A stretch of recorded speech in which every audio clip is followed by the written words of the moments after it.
Chapter 8. The Foxes Begin to Starve. That evening, 3 tents were put up in the crater on the hill, one for Bogus, one for Bunce, and one for Bean. The tents surrounded Mr. Fox's hole, and the 3 farmers sat outside their tents eating their supper. Bogus had 3 boiled chickens smothered in dumplings.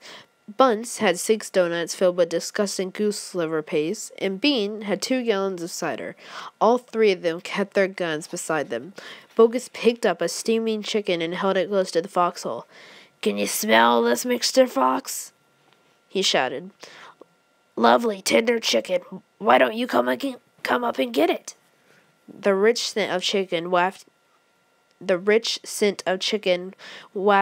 wafted down the tunnel to where the foxes were crouching. "Oh, Dad," said one of the small foxes, "couldn't we just sneak up and catch it out of his hand?" "Don't you dare," said Mrs. Fox. "That's just what they want you to do." "But we're so hungry," they cried. How long will it be until we get something to eat?" Their mother didn't answer them, nor did their father. There was no answer to give. As darkness fell, Bunce and Bean switched on the powerful headlamps of the 2 tractors and shone them on the hole. "Now," said Bean, "we'll take it in turn to keep watch. 1 watches while 2 sleep, and so on all through the night," Bogus said. What if the foxes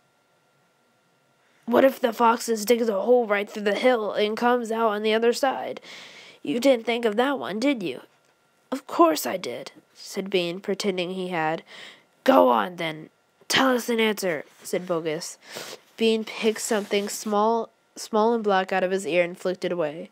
"How many men have you got working on your farm?" he asked. 35, Bogus said. "I've got 36, Bunce said.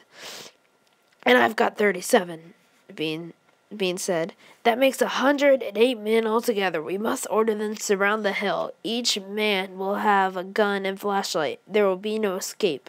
Then for Mr. Fox." So the order went down to the farms, and that night 180 men formed a tight ring around the bottom of the hill. They were armed with sticks and guns and hatchets and pistols and all sorts of horrible weapons. This made it quite impossible for a fox, or indeed any other animal, to escape from the hill. The next day the watching and waiting went on. Bogus and Bunce and Bean sat upon small stools staring at the fox's hole. They didn't talk much. They just sat there with their guns on their laps. Every so often Mr. Fox would creep a little closer towards the mouth of the tunnel and take a sniff. Then he would creep back again and say, "They're still there. Are you sure?" Miss Fox would ask. "Positive," said Mr. Fox. "I can smell the man Bean a mile away. He stinks."